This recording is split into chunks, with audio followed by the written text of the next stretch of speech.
I'm a consistent 7 to 8 hours sleep person. If I get under 7, I'm not the best person.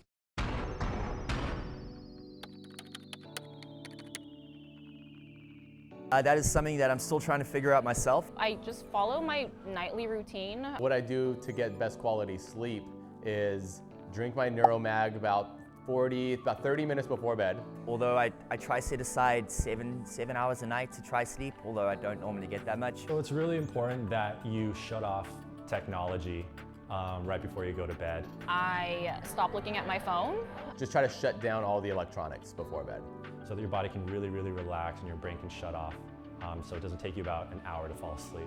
But if I set aside that time and I'm in bed for 7 hours, at least then I'm doing my very best. I have done the blue illuminating glasses, I take a nice warm shower. which have helped. Just trying to let my mind go to blank as opposed to thinking about the day. But the NeuroMag is really the trick, I think. Counting backwards from 1,000 helps. I have an Oura ring that tracks my sleep. The way I get the best quality sleep is I just make sure my wife and my daughter are happy when they go to bed. I make sure all the lights are off and I'm tucked in nice and tight in my bed, just so I can get that solid amount of sleep. So that way I'm not angry when I go to bed.